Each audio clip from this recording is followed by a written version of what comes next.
Welcome, everyone, to the One New Man podcast, episode 28. Once again, I am missing my good friend and co-host, Chris Keel, who is currently writing his first New York Times bestseller. But I am very blessed to be with a special guest. And before I introduce him, I just want to do another note here. And that is that those of you who follow this podcast know that I did an interview with Marcel Rabai. And the way that we did it is we released the first hour of it as our last podcast, which is 027. And then you would expect, and I expected also, that the next one would be the second half of that interview. But because of everything that's been taking place in Israel and Iran, in the Middle East, in recent days, I wanted to do a special interview about that. And there's somebody that I know reasonably well. How old are you, Calev, at this point? You're 51? I will be 51 on Saturday. Oh my goodness. And I don't think I got you a present yet. Well, anyway, so I have known our guest for approximately 51 years, seeing that I'm his father. And so it is really my great pleasure to welcome Calev Myers to this podcast. We've interviewed him once before, and Chris was on that particular interview, but now it's just Calev and me. Now, don't get mixed up if I say Cabe when I'm referring to Calev, because that's how I refer to him normally. So anyway, Cabe, welcome to the podcast. It's great to be able to just hang out with you. It's always a blessing for me. Thank you. It's good to be with you again, Dad. Okay.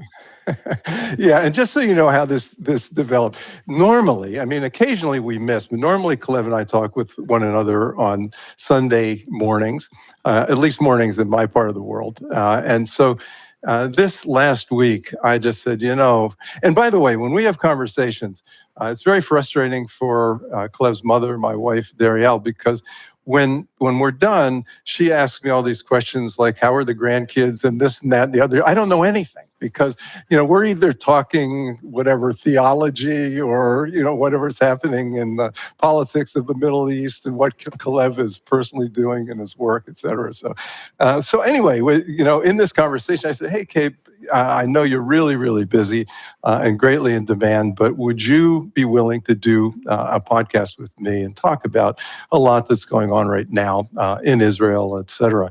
And he graciously agreed to do that.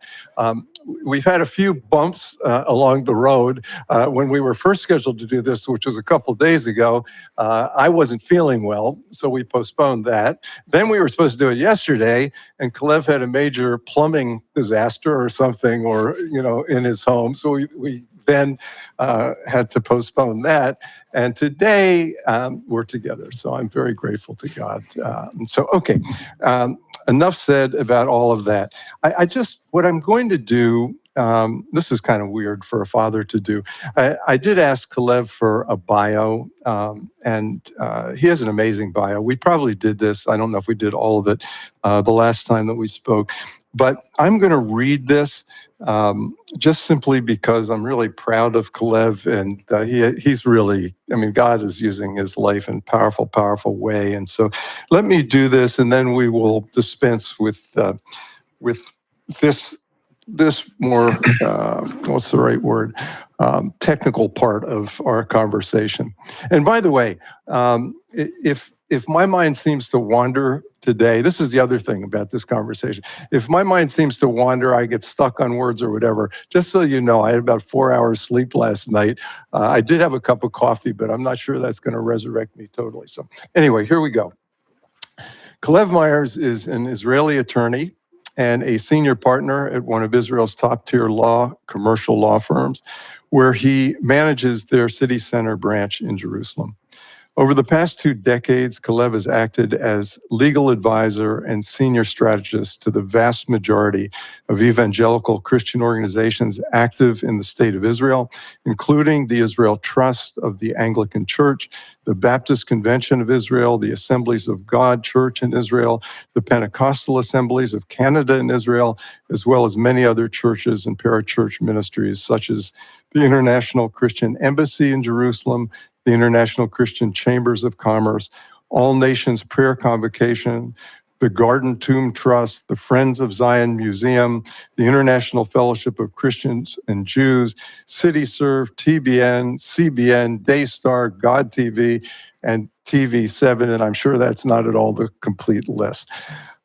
He's the founder and chairman of Arise, the Alliance to Reinforce Israel's Security and Economy, which is dedicated to mobilizing and equipping non-Jewish Zionists around the world to strengthen and protect the Jewish state.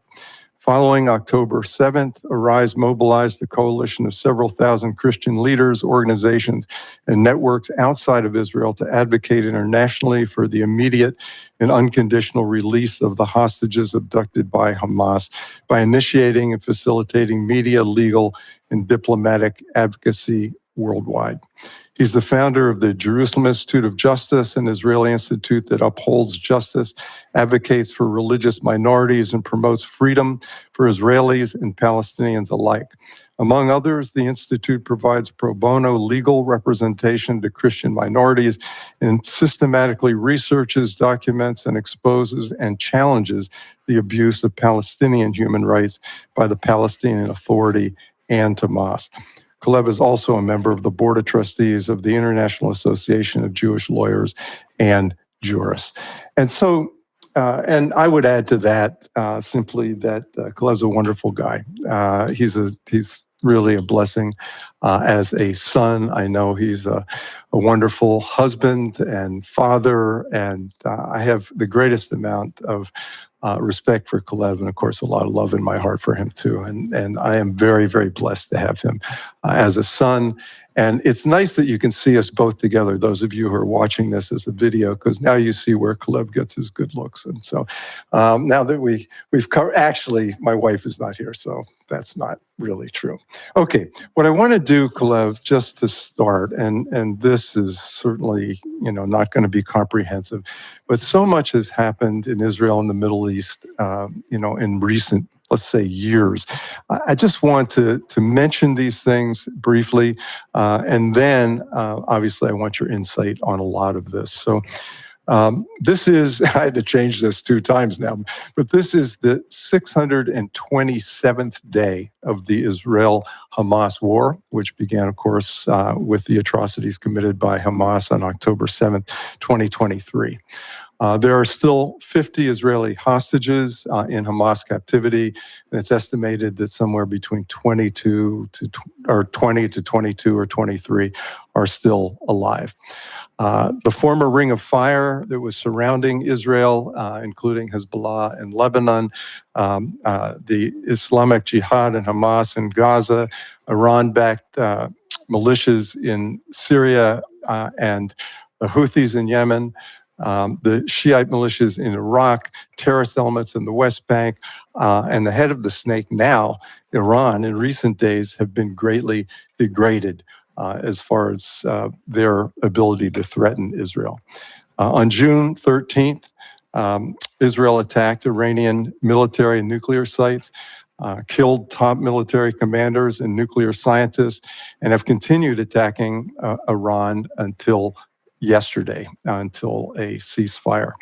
On the early morning of June 22nd, this is Iranian time, the United States attacked 3 of the Iranian nuclear sites, Natanz, Isfahan, and Fordo.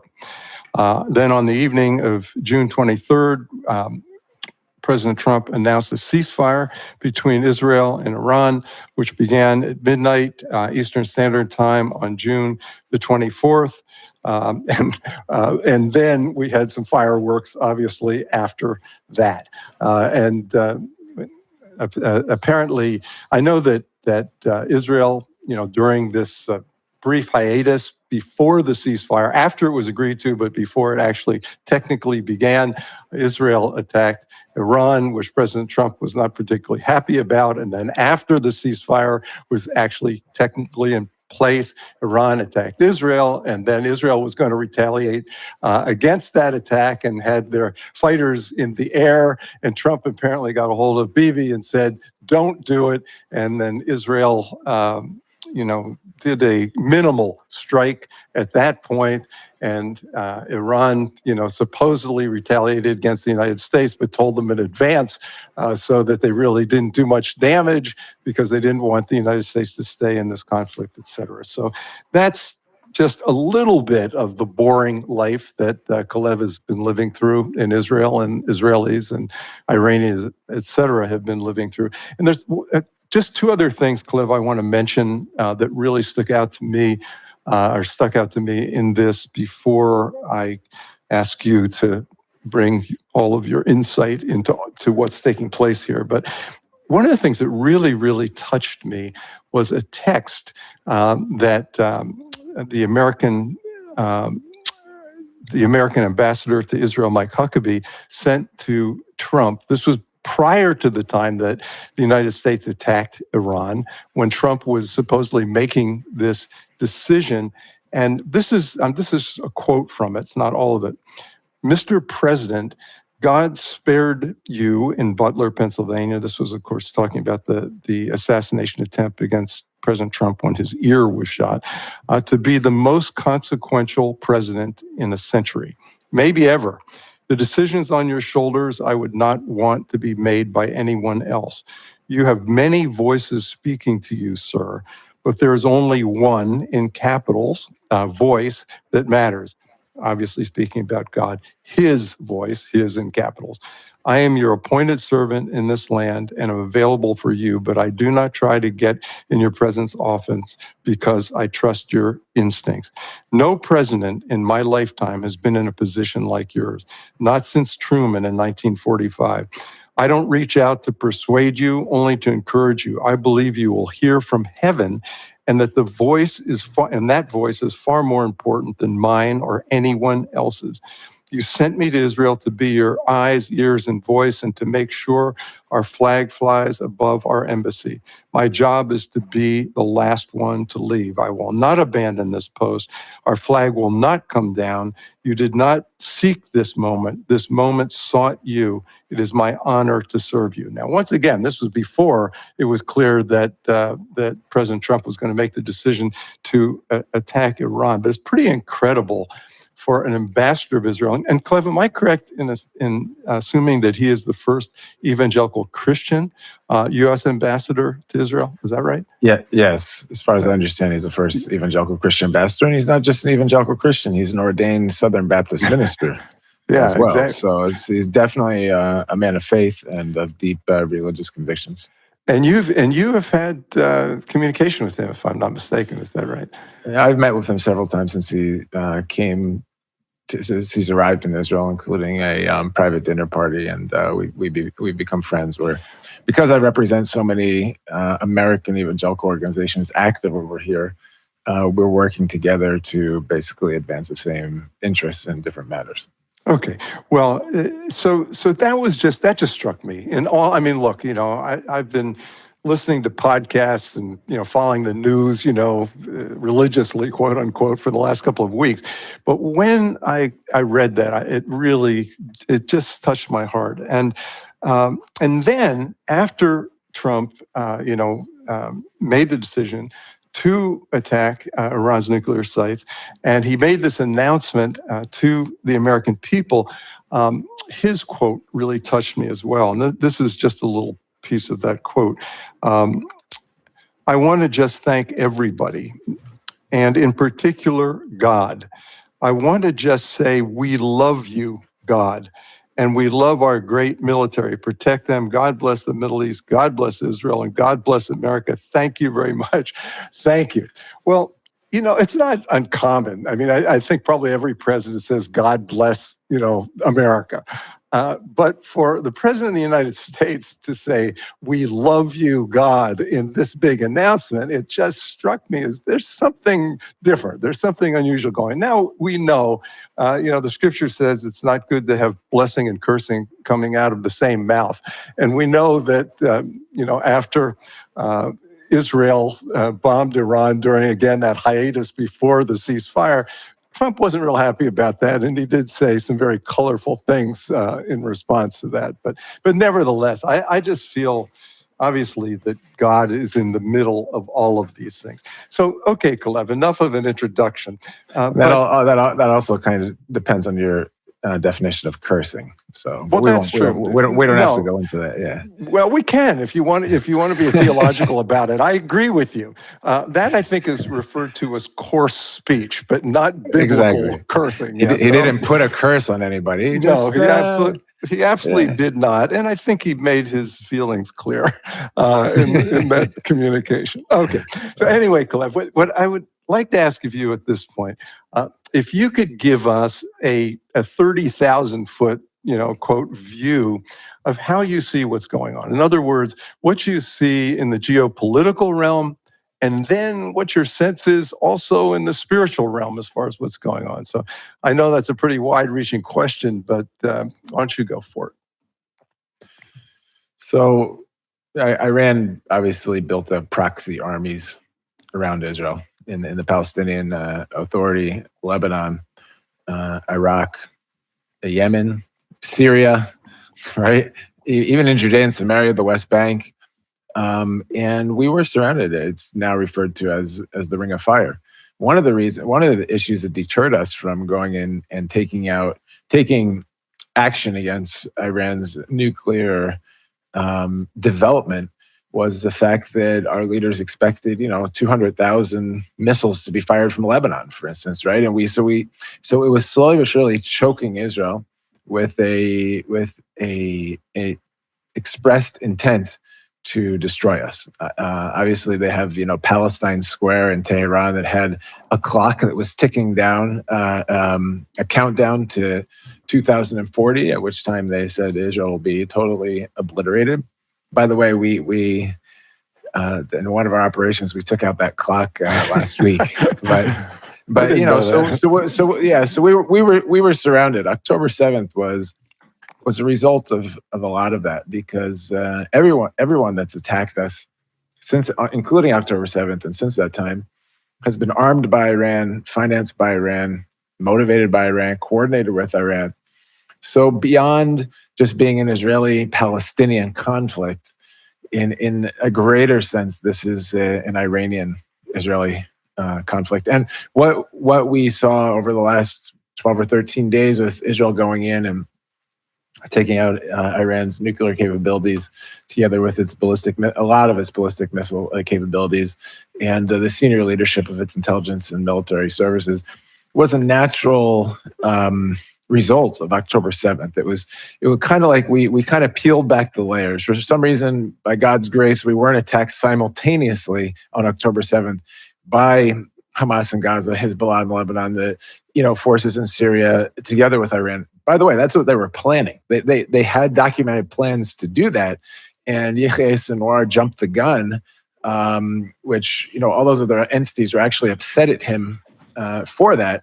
But I mean, thank God that we've been able to deal with Hamas, deal with Hezbollah. They crumbled, then Syria's regime fell. And it's kind of been like step by step, peeling back the layers or peeling back the onions, which eventually, of course, ended up with Iran. So this is an Israeli-Iranian conflict.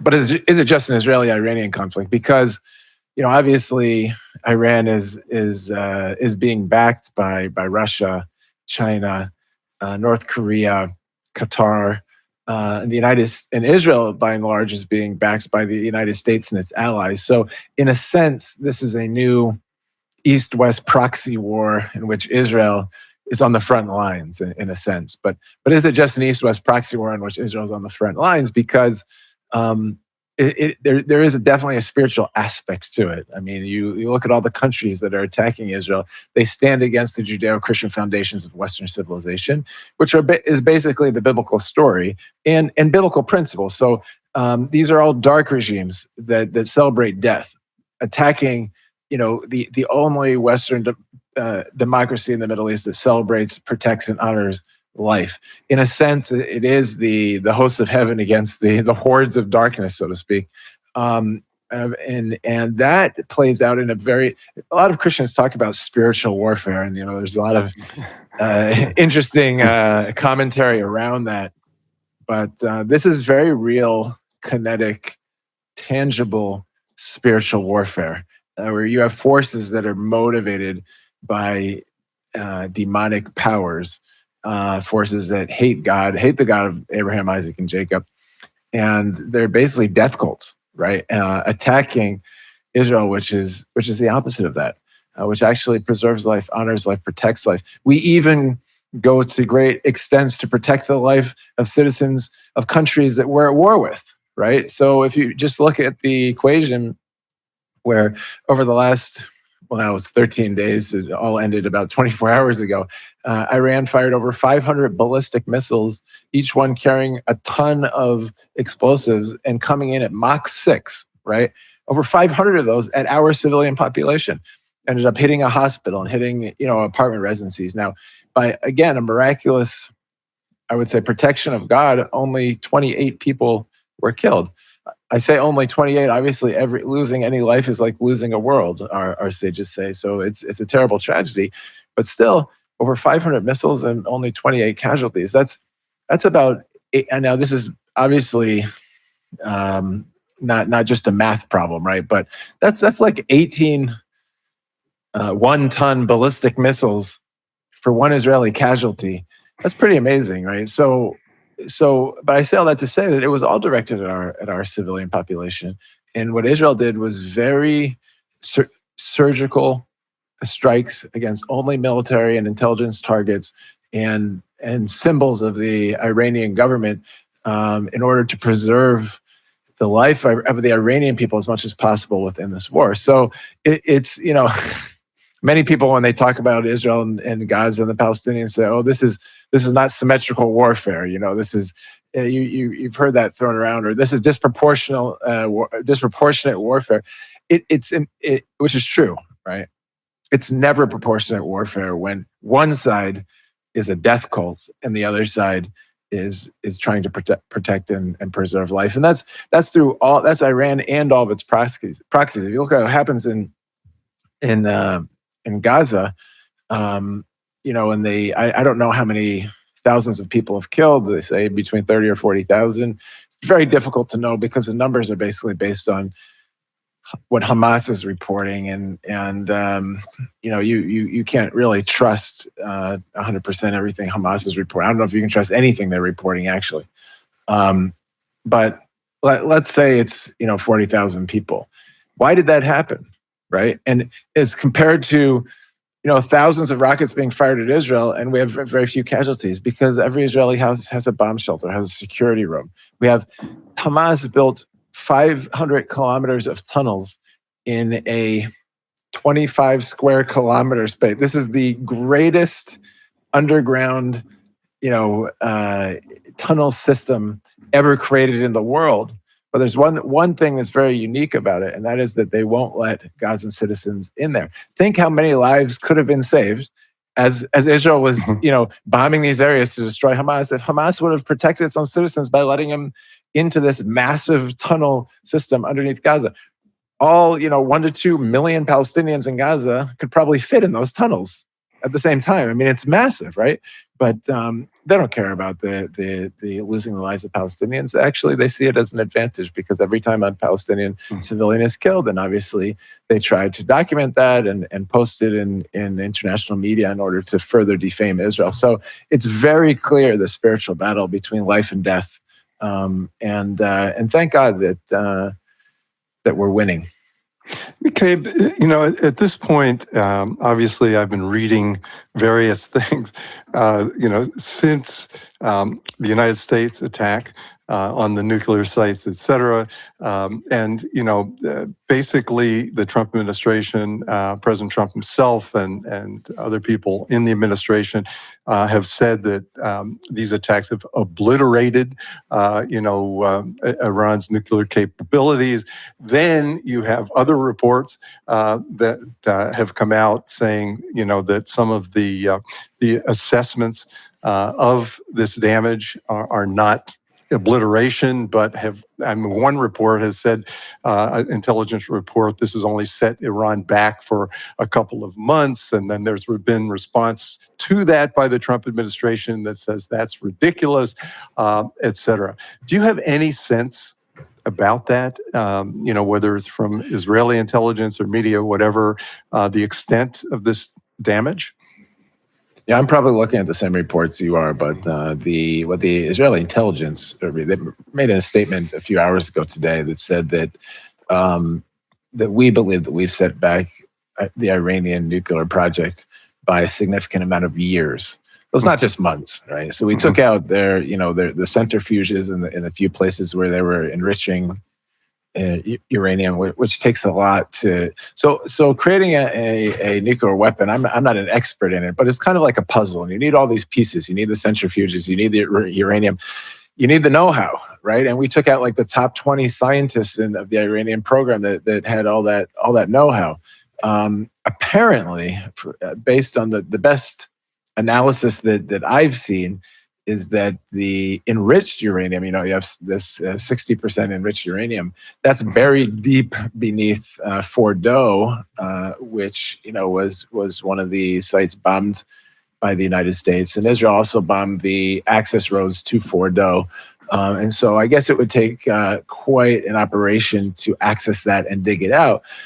And I also understand that between the parties, the United States has taken responsibility for, at least as long as this administration stays in power, right, ensuring that the nuclear program of Iran is not reinstated. In other words, if let's say they were to send trucks in to dig out the enriched uranium from Fordow, the United States is saying we would not let them do that. We would again send whatever it takes to prevent that from happening. And so, yeah, I think it's pretty amazing. And the one thing I want to say also is that there is a voice on the woke right in the United States, which is saying, hey, Israel is not the U.S.'s responsibility, and it might have, it might have an enemy that wants to destroy it, but why should we get involved? What does this have to do with America and America first? And why should the United States be doing favors to Israel by putting its soldiers or pilots in danger? But it's actually the exact opposite in my opinion, that Israel is doing the United States a favor, and actually the whole enlightened Western world, because if Hamas has ballistic missiles that it can arm with nuclear warheads that can reach Europe or the United States, they were developing intercontinental ballistic missiles, which are missiles that go out of the atmosphere and come back in and can land somewhere in the United States.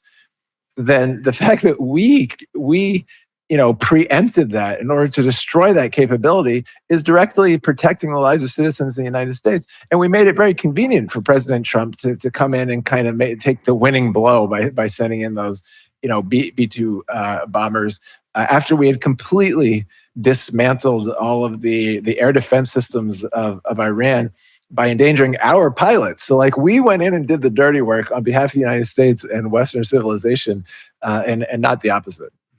So, Calev, we're going to get to how we see this in a biblical context, in a spiritual context, and so on. But just give me what you perceive is now possible in changing the dynamic, really, of the Middle East, and obviously as it relates to the Abraham Accords and so on. How do you see what's just taken place affecting the years ahead?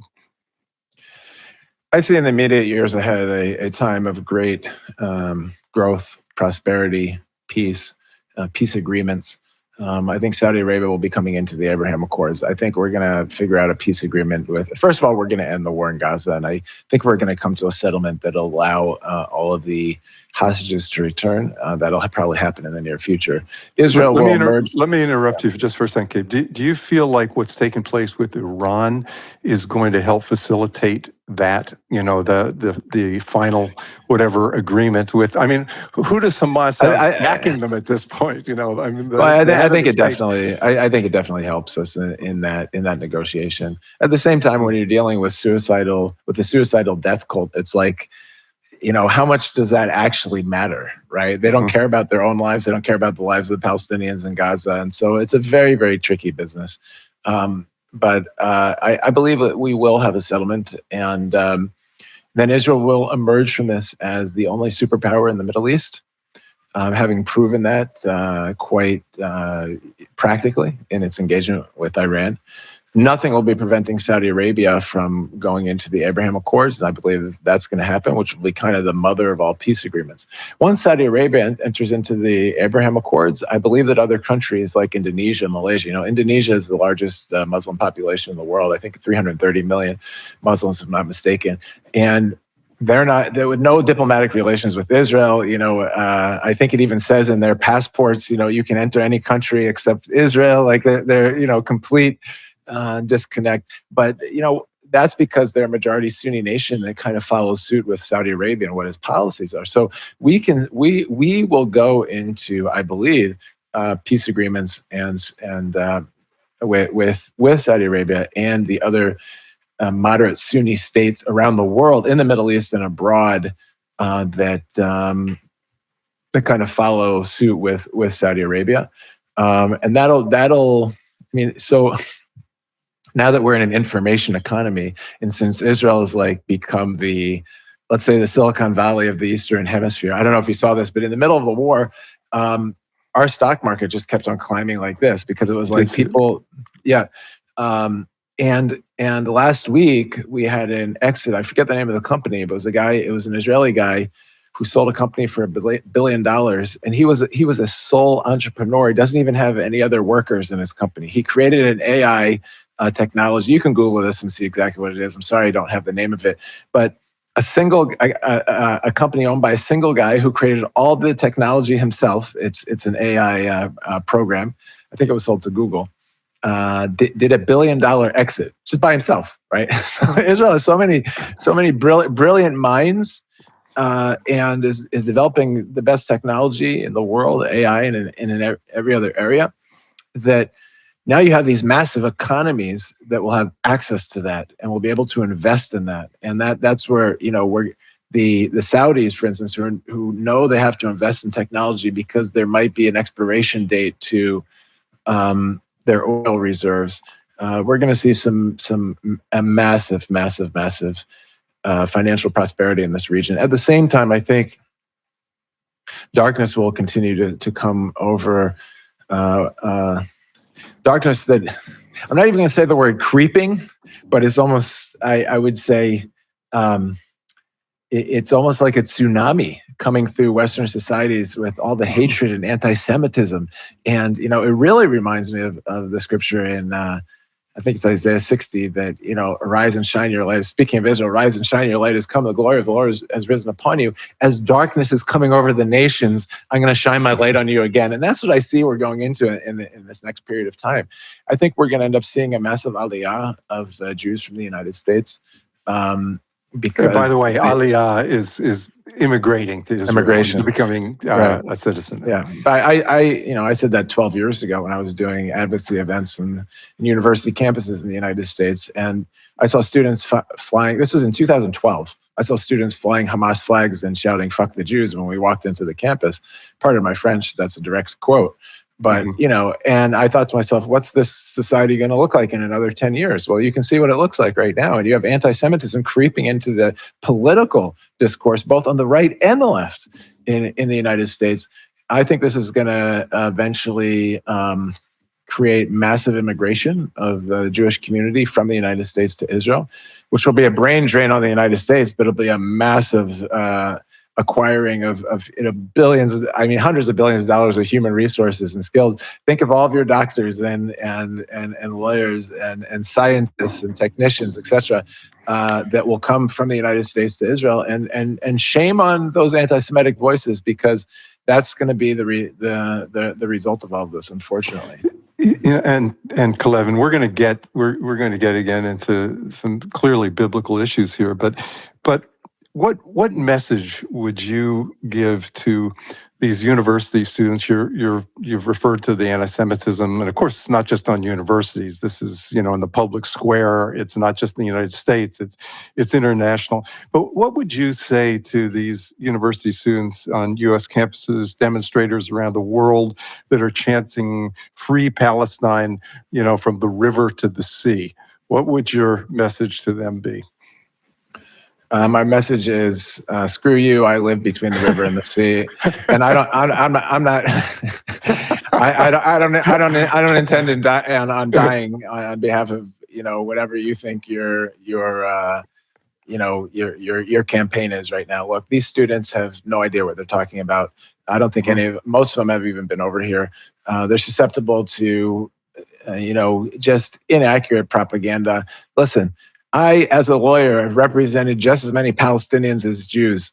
And, the work I did with the Jerusalem Institute of Justice back in the day, which is, of course, the organization that I founded.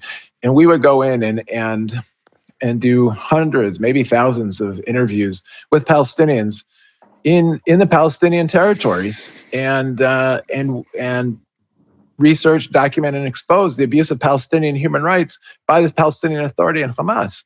And for those students out there, demonstrating on these campuses, who do you think is killing and hanging the homosexuals in the squares over in this corner of the earth? Is it Israel? No, it's the Palestinian Authority. And we're talking about thousands of arbitrary arrests, torture and degrading treatment, executions without trial, not Israel to the Palestinians, but the Palestinian leadership to the Palestinians. So you want to create a Palestinian state from the river to the sea. I don't care who you are advocating for an extreme Islamic police state that destroys the life of its own citizens and is a danger to the rest of the world. And so, it's you.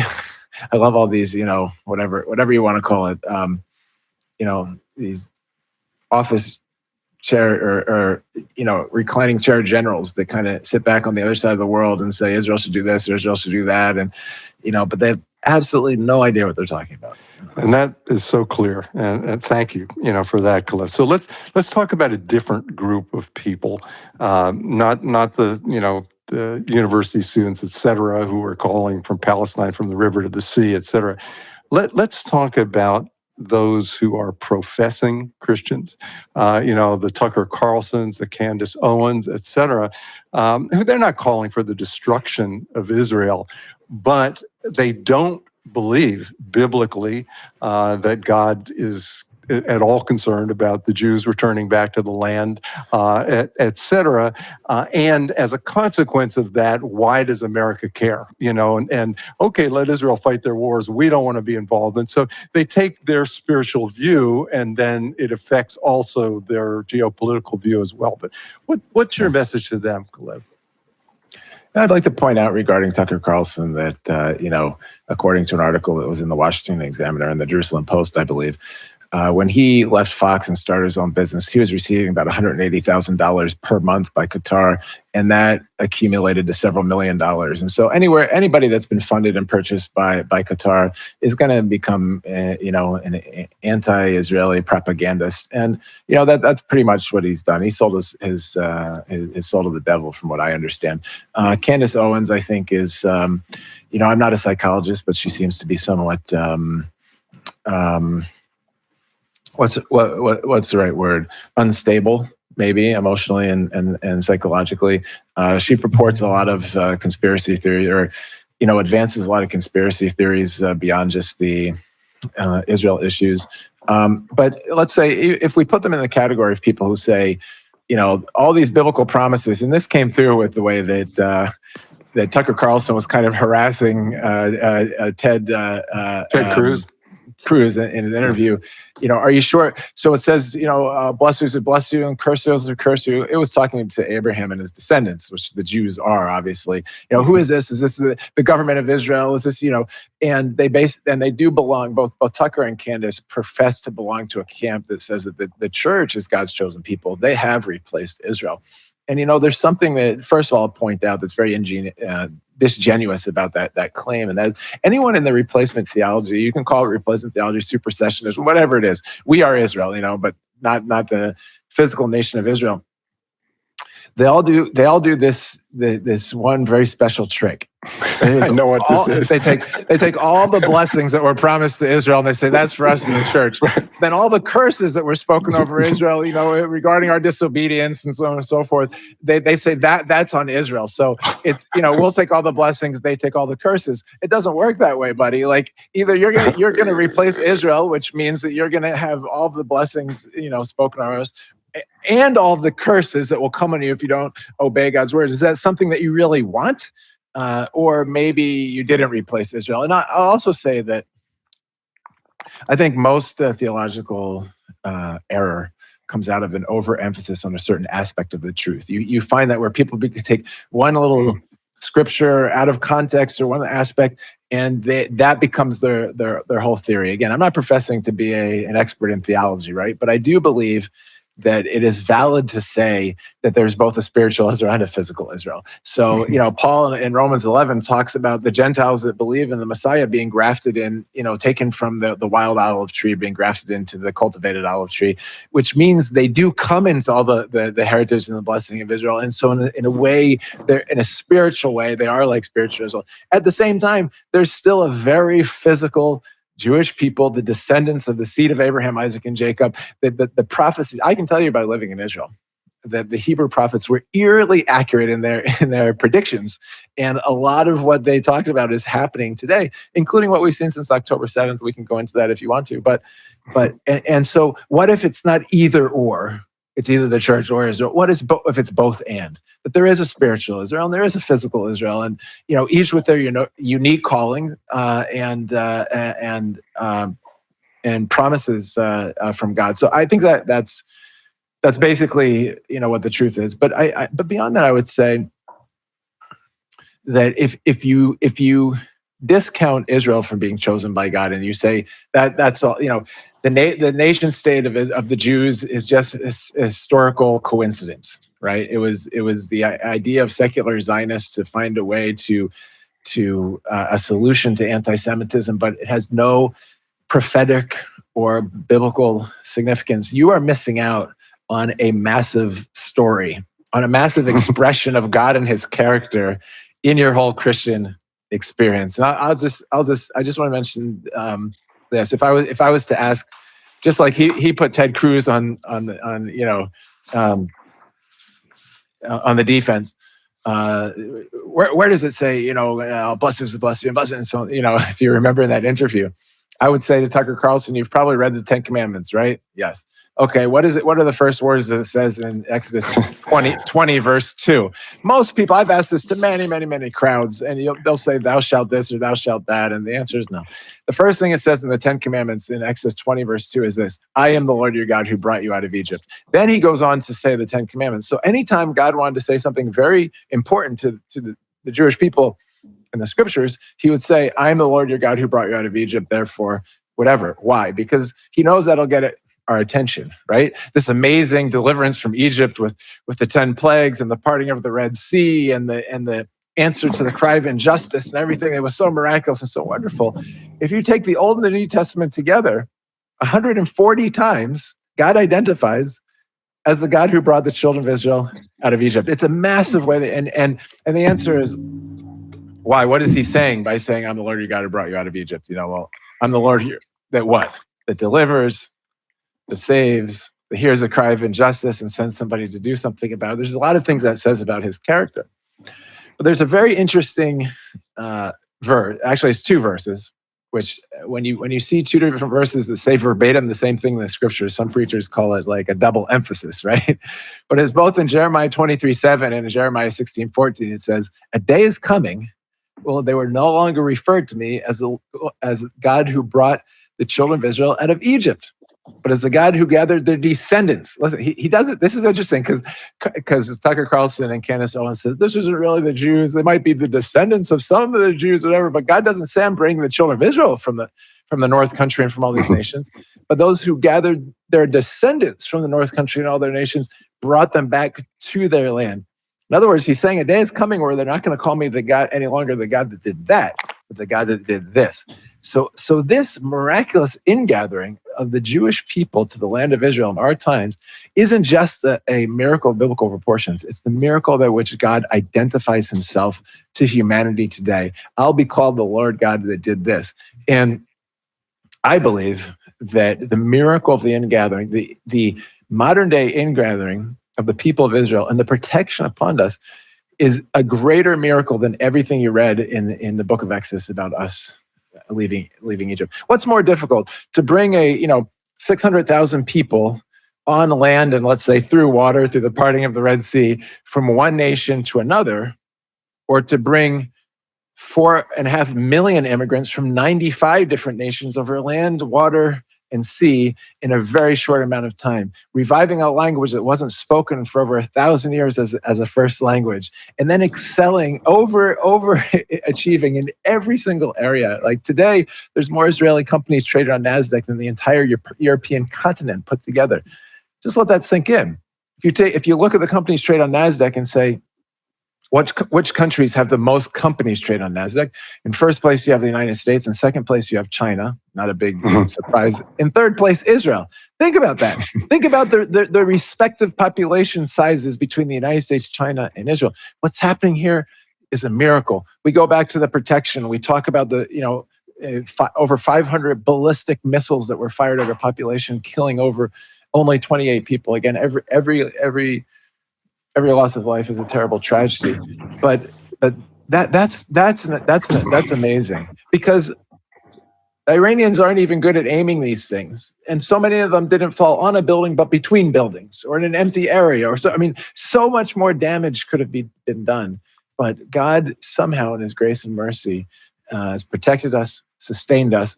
And for that reason, I'm not really worried that Israel's going to go anywhere. Again, if the God of Abraham, Isaac, and Jacob, the creator of the world, is saying, this is a miracle by which I will identify my name, then I think He has our back. Right. And so 100%. You know, Cave, it's funny. Every day I pray that prayer, from Genesis 12:3. But Lord, I pray you bless those who bless Israel, curse those who curse Israel. Those words were never rescinded.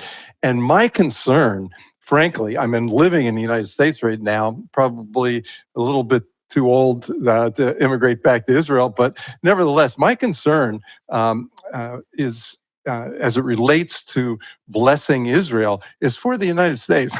It's not for Israel. God is going to protect Israel. There's no question about it. It's very clear in Scripture. But it's a blessing to those who bless Israel. And this is true, obviously, on a national basis, also true on an individual basis. And perhaps we'll get to more of that before we're done. But that is so immensely clear. And I want to talk, it's interesting. I agree with you. And I actually think a great blessing is going to come on the United States when Trump says it's going to move into its golden years. I think what he did recently by having Israel's back and taking out the nuclear capabilities of Iran and so on and so forth, I think that will release an amazing blessing into the United States based on that promise. I really do. I think it will be moving into a time of prosperity. Well, when you talk, I'm sorry, go ahead, Gabe. I didn't mean to interrupt you there.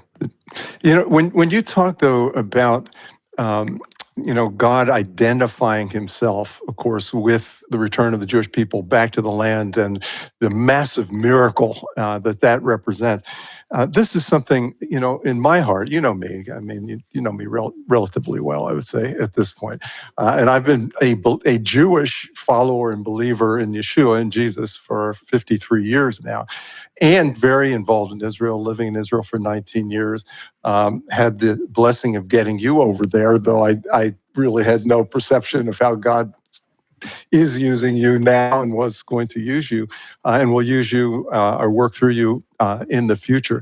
But the thing that connected my heart to Israel, yes, I'm Jewish, but it wasn't being Jewish that was the main thing that excited me and continues to touch deeply my heart about Israel, is a love for God and what He's doing there and the way He's glorifying Himself. I've heard you say this very articulately, and I say the same thing, that when God spoke, and this is Ezekiel 36, about bringing the Jewish people back to the land, He said, I'm not doing this for your sake, O house of Israel. And then He enumerates, our various failures and our various sins. He actually says that he says at the end of Ezekiel 36, he says, you should be ashamed and embarrassed of your ways.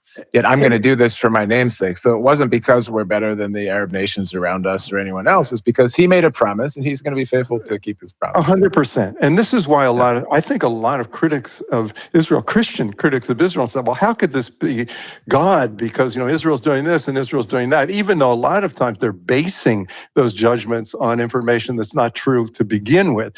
But even if you say that, you need to understand that that, as you just said, I mean, it's not that the Jews deserve something more than Right. the Arabs. It's not that the Jews are better than any other people group. But God in his sovereignty chose this people, gave this people this land, said that and he did it through an eternal covenant. And therefore, what Ezekiel 36 says is when we, the Jewish people, were out of the land, even though he's the one that booted us, because of our sins, he's the one that dispersed us among the nations. Nevertheless, it's not what that made us look like, because we never deserved anything anyway, but it is how it reflected on his holy name. And so he said to us, look, I'm not going to bring you back because you deserve to come back. I'm going to bring you back for my holy name's sake. And there are two promises there. One is, again, the restoration to the land, but the other one is also reconciliation to God. And I personally believe that's going to come through belief in our Messiah, Yeshua. But the interesting thing to me, Calev, just recently. But I want to say that, if I could interject, Yeah, this absolutely. is a very, very important point, because the anti-Israeli crowd, theological Christian crowd, sometimes says, well, look at the Mosaic covenant. It says if they obey, they get to stay in the land. If they disobey, they get kicked out of the land. So how could this return from the land be anything that God has planned to do? Because they're still a very unrighteous nation. But the answer to that is that it's true. According to the Mosaic covenant, if we disobey, we get kicked out of the land. If we obey, we stay in the land. However, what God is doing today trumps. He says the day is coming that even though you don't deserve it, I admit we don't deserve to be back in the land, even though you don't deserve it. This is not for your sake. You should be ashamed and embarrassed of your ways. Yet I will do this for the sake of my name, because I made a promise and I'm going to be faithful to it. So I think it's important. It's very, very important to say that Israel is a trophy of God's grace and mercy. We don't deserve to be here, right? Well, We've broken the Mosaic law in so many ways. 100%. But the thing that's important about that I see is that, look, God is telling his story to a very great extent, almost extensively or almost completely through Israel. And it's a story that he's telling to all of mankind, that affects all of mankind. And so this is a story of God's grace and God's mercy and God giving something to a people they didn't deserve. But that is the story of what's being offered. What do you think? I mean, if you happen to be a Christian wherever you live and you're enjoying the blessings of God, is that because you're so righteous? Is that because you deserve it? Or is it because God's offering mercy to you? And so that's the gospel, Calev, and it's being preached really through God's experience with Israel and the Jewish people. But what I wanted to say, and this will help us sort of segue into one thing I want us to talk about before we're finished today. You and I both, it's kind of interesting. When I listen to Calev speaking many of these things, which he does so articulately, I'm never sure, did he hear that from me or did I hear that from him?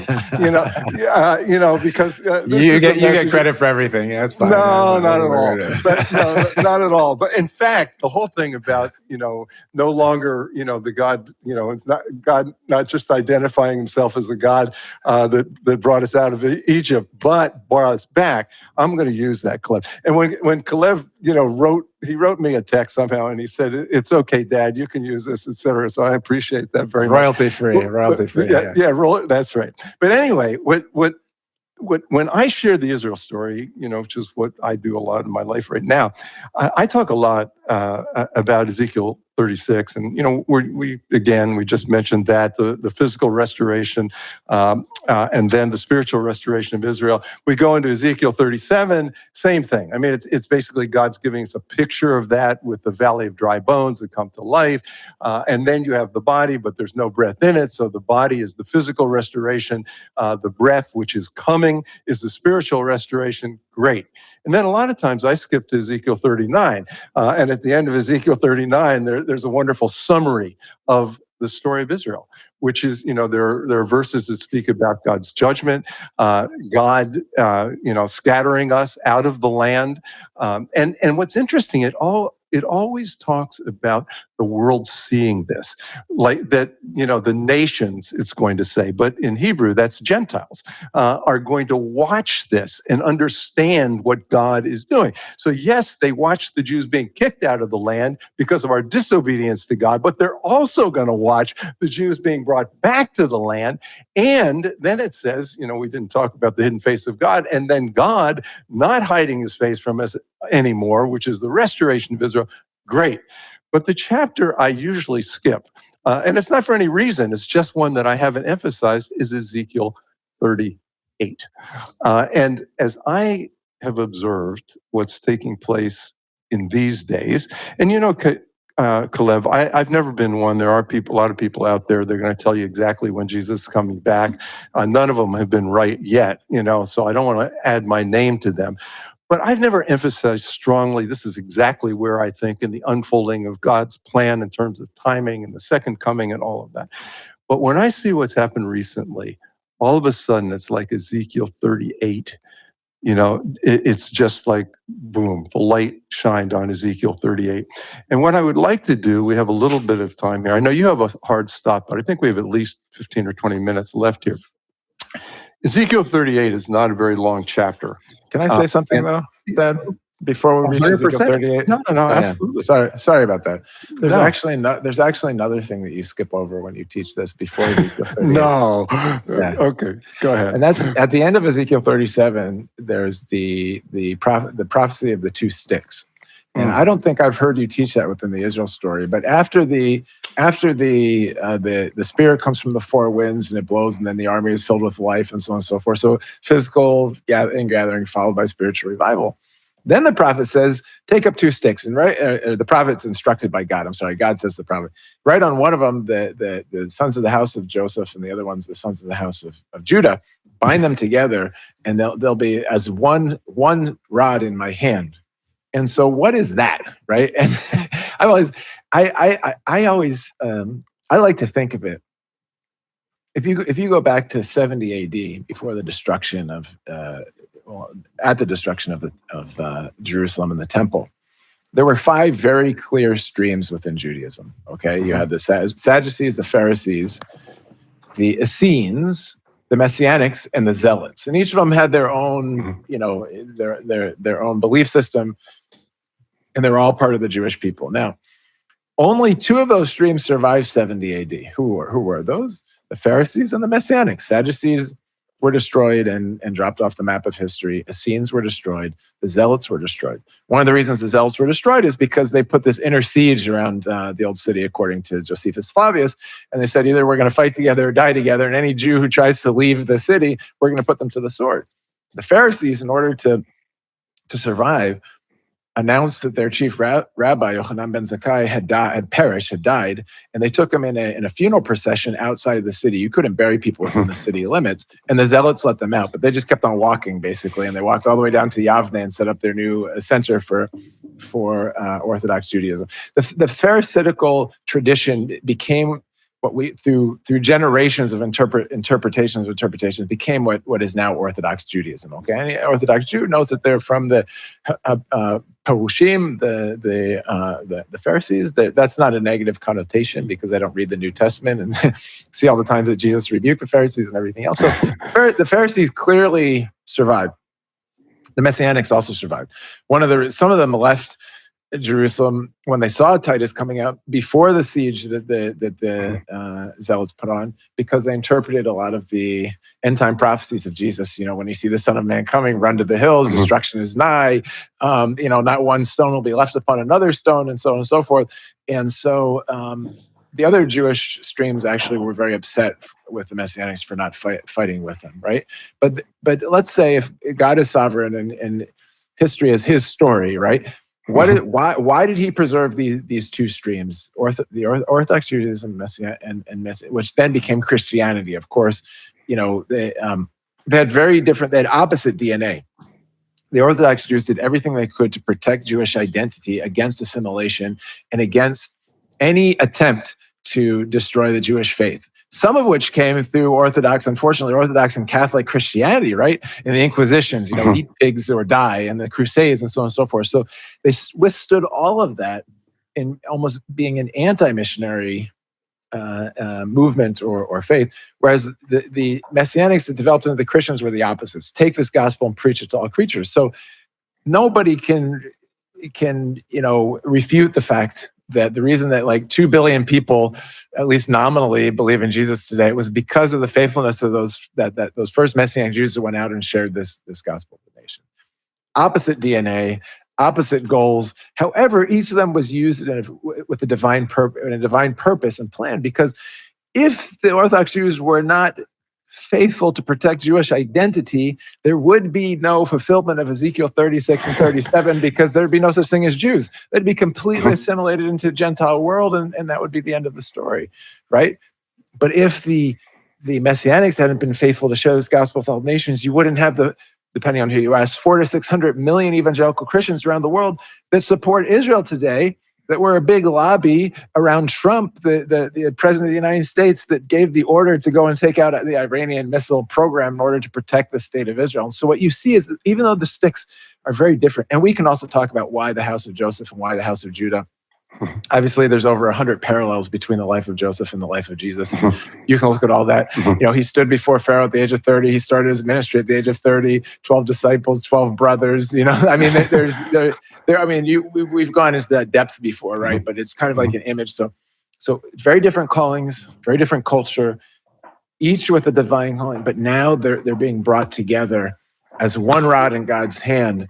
And I think it's amazing. And I'm actually seeing this happen. I'm seeing, more and more Israelis kind of waking up to the fact that, wait a second, the vast majority of Zionists in the world today are not Jewish. Again, if you have 10 million Jews in the diaspora, half of them are maybe anti-Zionists or at least post-Zionists, right? But then you have 400 to 600 million Christians who love Israel, pray for Israel on a daily basis, support the God of, faith in Judeo-Christian values, and as a foundation of Western civilization, pray to the God of Abraham, Isaac, and Jacob. This is very meaningful, and I think those sticks are coming closer and closer together to be used by God together for His purposes. Then we jump into Ezekiel 38. But I think the two sticks is very important. Powerful. Listen, Calev, I got to tell you. First of all, I don't think I could do that nearly as well as you just did, and I'm really glad we're recording this, because I'm going to have to grab that portion of this recording and show it, when I do the Israel. I'm serious, because I think that's so powerful. And honestly, I never heard anybody really break that out in the same way that you have, as clearly as you have. So that is very, very excellent. Okay, may I now go to Ezekiel? Sorry. Yeah, all right. No, I'm so glad you. We don't have a lot of time left for Ezekiel 38, but we can give the headlines anyway. But listen, what is your hard stop, Calev? How much more time do you have? Because I want to get about 10 minutes maximum, because I have to jump on another call. Yeah, well, I'm gonna try to do this pretty quickly, and maybe you can stretch it to 12, minutes. However we're going to do this. But okay. I mentioned Ezekiel 38, and I really believe that it's very possible this is the period of time that we're coming into, that God's setting the stage for this. It's very interesting because God's being glorified in Israel, number one, by bringing the Jews back, prospering them in the land, protecting them in the land, and eventually reconciling totally to Himself. And again, I believe that's through faith in Yeshua. But at the same time, He's going to bring nations to Israel in order to judge them for the way they've treated the nation of Israel and the Jewish people. And we see this in Ezekiel 38. I think what I'm going to do, Calev, I'm going to read this pretty quickly here, because I think it is very relevant, and a lot of people probably haven't even read it. Okay. Now the word of the Lord came to me, saying, Son of man, set your face against Gog of the land of Magog, and the prince of Rosh, which is Russia's, as we understand it, Meshach and Tubal, which are Turkey, as we understand that, and prophesy against him and say, Thus says the Lord God, behold, I'm against you, O Gog, the prince of Rosh, Meshach, and Tubal. I will turn you around. So this is something God's going to do. Put hooks in your jaws, lead you out with all your army, horses, horsemen, all splendidly clothed, a great company with bucklers and shields, and all of them handling swords. Persia, obviously Iran. This translation says Ethiopia, some say Put, but it's Sudan, people believe. And Libya are with them, all of them with shield and helmet. Gomer, again, Turkey, and all its troops. The house of Togama, Turkey, again, from the far north, and all its troops. Many people are with you. Prepare yourself and be ready, you and all your companies that are gathered about you, and be on guard for them. After many days, you'll be visited in the latter years. So again, we're talking, eschatology here. You will come into the land of those brought back from the sword and gathered from many people on the mountains of Israel. It's pretty clear who that is, which had long been desolate. They were brought out of the nations, and now all of them dwell safely. You will descend coming like a storm, covering the land like a cloud, you and all your troops and many peoples with you. Thus says the Lord God, on that day it shall come to pass that thoughts will arise in your mind. You will make an evil plan. This is really interesting to me. You will say, I will go up against a land of unwalled villages. I will go to a peaceful people who dwell safely, which up till now has not been Israel's history since they've been in the land. All of them dwelling without walls and having neither bars nor gates, to take plunder and to take booty, which means they're prosperous, to stretch out your hand against the waste places and against those inhabited and against the people gathered from the nations who have acquired livestock and goods, who dwell in the midst of the land, Sheba and Dedan. Now, you told me the other day that's the Saudi Arabian peninsula, Sheba and Dedan. The merchants of Tarshish and all their young lions will say to you, have you come up, because they're obviously not part of this attack, have you come up to take plunder? Have you gathered your army to take booty, to carry away silver and gold, to take away livestock and goods, to take plunder? Therefore, Son of Man, prophesy and say to Gog, thus says the Lord God, on that day when my people Israel dwell safely, will you not know it? Then you will come from your place out of the far north, you and many peoples with you, all of them riding on horses, a great company, a mighty army. You will come up against my people Israel like a cloud to cover the land. It will be in the latter days that I bring you against my land, so that the nations, here we go again, Calev. So everything God does in Israel is to really communicate a story to the rest of the world. And nations, again, in Hebrew is goyim. So that the nations may know me, that I am hallowed in you, O Gog, before their eyes. Thus says the Lord God, are you he? Well, I don't even have to read that verse. And it shall come to pass at the same time when Gog comes up against the land of Israel, says the Lord God, that my fury will show in my face. For in my jealousy and in the fire of my wrath I have spoken. Surely in that day, and God's jealousy many times is associated with Israel, his love for Israel. And he's jealous. If Israel goes after other gods, believe me, we feel God's wrath about that, because he is a jealous God.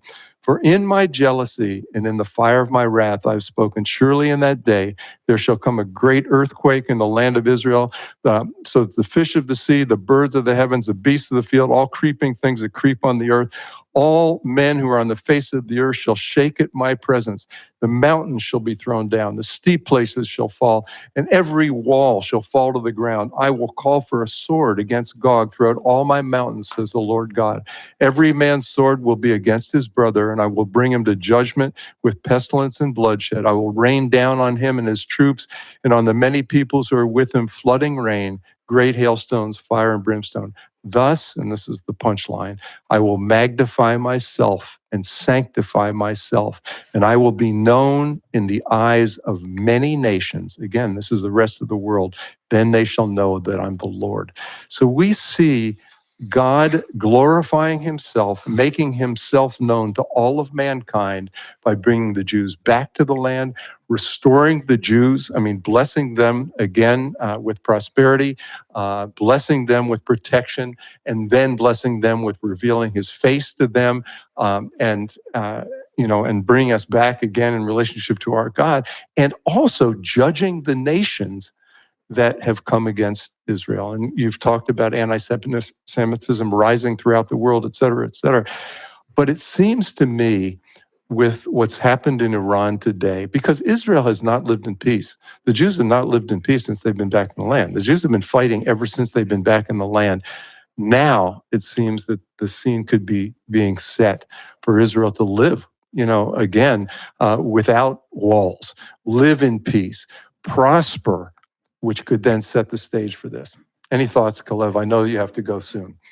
Yeah, I got to go. So a few things I think headlines to take out of that. Number one, this last war that we fought, I think, was one of the only wars in history that there was no boots on the ground in either country. We didn't, except for intelligence forces, but we didn't send troops there, right? The whole thing was fought by Air Force only and missiles, right? What we see in Ezekiel 38, I think, is these nations that are together, which I understand to be Russia, Iran, Turkey, Sudan. It says they're going to come up like on the land. So it's like actually saying, maybe coming to the conclusion that Israel's defense system, maybe it's the Iron Dome, and soon it's going to be we have now the laser Iron Dome and so on and so forth. It's impossible to destroy them with missiles. We're actually going to have to send troops up. And God is going to bring those armies, those physical troops, the infantry in, to destroy them. So another important thing to point about this chapter is it's not God's punishment on Israel. It's not God's destruction of Israel. It's bringing up these armies in order to destroy them. Okay, says that coming on a place living in peace and prosperity. Now, the other thing to look at is who is not within those troops, and it actually mentions specifically Sheba and Dedan, which are in the Arabian Peninsula. Some people think it might be Saudi Arabia and the UAE. I don't know. Obviously, the UAE is already in the Abraham Accords. Saudi Arabia is on its way in. Tarshish, which I think is on the coast of Lebanon and Syria. So I actually think that we're going to have peace with Lebanon and Syria, Saudi Arabia, and the Arabian Peninsula. And obviously, we have great commercial relationships with them because it's like the merchants of Tarshish. And what are you doing? Why are you coming up on this land with all the prosperity and the gold and everything? Because we have this this commercial relationship with them. So they're not part of the group that attacks us. They're questioning those that are attacking us. You can see the chess pieces being, set up on the board for this to happen. There's already military arrangements between Turkey, Russia, and Iran, which are definitely mentioned there. And so, that's probably coming down the pike. Again, look, I'm not a prophet or the son of a prophet. That's true. And Amos, exactly. You can verify that. Yes. But I will say that the Hebrew prophets, again, are very, very eerily accurate with their predictions. And you can see us moving in this direction right now. But thank God that He has a good plan, and that the whole purpose of this is to destroy those who hate us and want to destroy us. But that's one of the reasons that I do think that we're going to be moving into a period of prosperity and blessing and peace now. Cities with in Hebrew, the word there is lelo choma, without the wall. But, the security fence that's been built pretty much around the whole Judea and Samaria, the West Bank, is referred to as the wall. But it's almost like the prophet saw a wall and he said, without the wall. So actually we'll have some kind of peace plan that wall will be able to come down. And then, all this will happen. Anyway, I really got to close because I got to jump into another meeting. So this is it to close, Calev, and I will let you go. And sorry. Thank you no. Thank you so much, Calev. This has been outstanding, really. And I'm telling you, I'm going to take that whole clip, about the two branches and so on. I've got to incorporate that into teaching the Israel story. Okay, but if you have quote final words, though, I'm sure you'll have many more as you go along in your life. But for this podcast, to believers, who support Israel and so on, can you just very simply say what you would encourage them to do at this time to be able to support what God is doing in Israel? If you want to say anything about Arise, you can, but sort of final words of instruction. I would ask you to be a voice, to be a voice in prayer. So, pray for the peace of Jerusalem. So a voice on your knees before God, asking for His grace and mercy to continue to be poured out on this nation, His protection around us, and for us to be able to make peace with our neighbors. So to be a voice of prayer. to be a voice in social media, which is definitely a battleground right now. We call it the eighth front. We've been attacked on 7 physical fronts, but there's an eighth front in which we're actually losing right now the battle in social media for public opinion. But that's because every voice counts, and sometimes it's overwhelming. It might be you in a room against 20 Russian bots that are funded by Qatar, but it doesn't matter. Speak up and make that stand in the face of whatever comes. And then a voice in your communities. If it's the way you vote, if it's the way you speak in your pulpit, don't run away from the Israel issue. It is controversial, and you will feel pushback and opposition. But coming back to this idea of I'll bless those who bless you and curse those who curse you, if you stand up and are a clear voice for truth and justice and on behalf of the nation of Israel, a blessing will come upon you and your church and your family. We could tell hundreds of testimonies of friends that had seen that happen in their life, and I really believe it. So, yeah, we need your voice. Calev, first of all, I love you very much and really appreciate you taking the time to do this. You did an outstanding job. And for those who are listening, thank you for spending this time with us. I would ask you, particularly in this episode, and this is true of all of them, but in this episode, please share this, comment on it, like it, and please, if you're blessed by this podcast, follow us. But this one, I think this is a message that really needs to be broadcast. So please share this with as many people as you can. Calev, take a big hug. I really appreciate you taking this time. I'm glad we finally got this done, Calev. So God bless you, honey. We'll be Thanks. Love you too. We'll see you. Bye-bye. Okay, bye-bye.